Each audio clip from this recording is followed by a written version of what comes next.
Welcome to In Your Neighborhood. I'm your host, Charla Brown, and on today's show, we are talking with the Thunder Bay and District Humane Society. My guest today is Melanie Blanchette. She's the Executive Director. How are you, Melanie? I'm good, thank you. Well, thanks for being on the show today. Thanks for having me.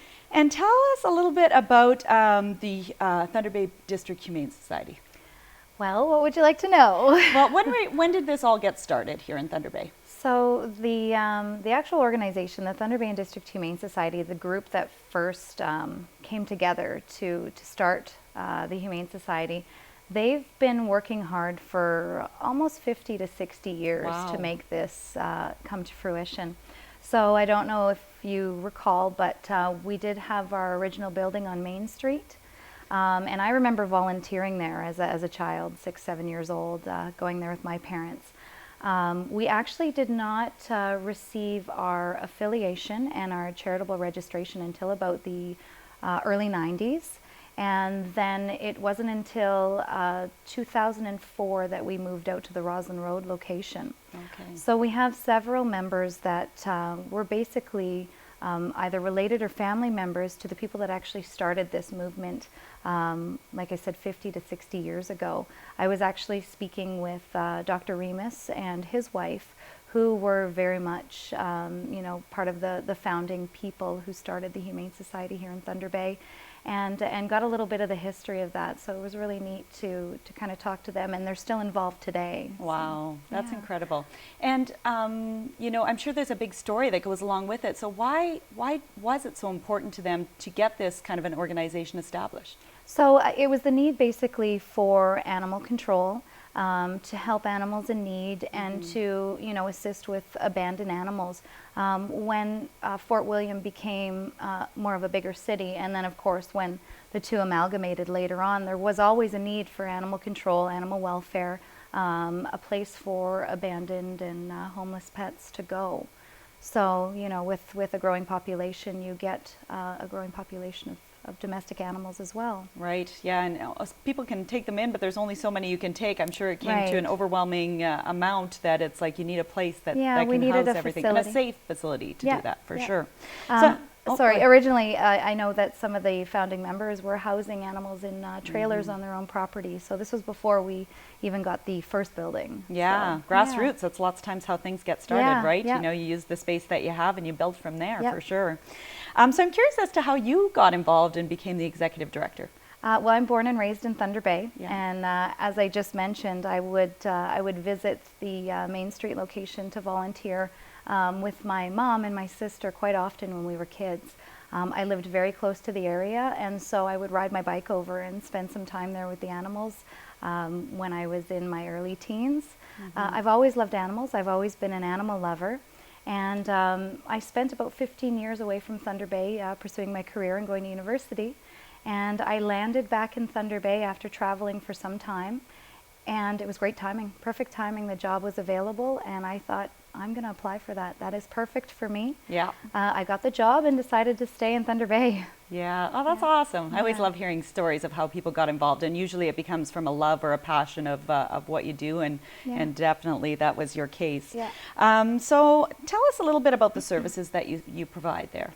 So as I mentioned, we got our affiliation status, our affiliation with the OSPCA in the early 90s. And what that means is that we are the governing body here in town to be able to respond to all animal welfare concerns and investigate animal cruelty. So we can actually lay charges under the OSPCA Act. So we have 2 investigators right now in-house that handle all animal cruelty investigations. So that's one of the services that we provide as an affiliate to the OSPCA. And then there's the obvious. There's shelter care and housing for animals in need. At any given time, we provide housing for upwards of 100 to 120 animals. And that's domestic animals, and that doesn't just mean cats and dogs. Right now we have chickens. Oh, wow. We have bunnies, we have rabbits, we have birds, we have animals of all kinds there. So at any given time, like I said, we have a full house. Yeah. And then we provide adoption services. You know, we really look to find new homes, forever homes for these animals. So there's that service that we provide. We also are out in the communities doing a lot of community-based programs in seniors' homes, within the schools. So the Humane Society is involved within the community on a lot of levels. Absolutely. Now I'm curious as to how you wind up with chickens. You know, cats, dogs, even rabbits, household pets you can kind of understand, but how does a chicken wind up on the doorstep of the Humane Society? I'm curious. They need a home. They need a home. They need a home. Wow. Yeah. That's awesome. And somebody comes and will adopt a Somebody chicken? will adopt them, yeah. We have that's some awesome. interest right now. So, wow, that's yeah. awesome. I love hearing that, and Yeah. I need to definitely come and take a tour for sure. It's funny, we house them in dog kennels, so Yeah. they're there in our kennels right now. Oh, wow. That's awesome. So tell me a little bit about how you're funded. So we are a nonprofit organization.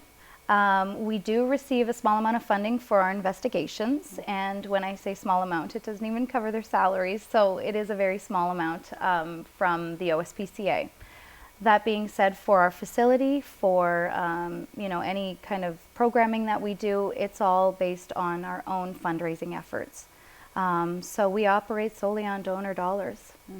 Yeah, and it's important to, you know, definitely be able to keep those services going. Yeah. And talking a little bit about more of the OSPCA, you know, how many people do you have that run that area, and, you know, how serious of an issue is it in terms of, you know, charges and animal cruelty and things like cases that happen in the city? So we have a huge district here that are 2 agents. Up until actually last month, we only had 1 agent. So now we have 2 agents. They cover a very vast region from the Manitoba border to White River. That's over 500,000 square kilometers. They answer to at least 10 to 12 calls a day they receive from that entire region. So they're extremely busy. We would like to have 3 agents on board, and that's what I'm hoping for within the next year, but we will see. These guys are extremely busy. We have very good relations with the OPP and Thunder Bay Police, who assist us, you know, kind of when we need that. Absolutely. Yeah.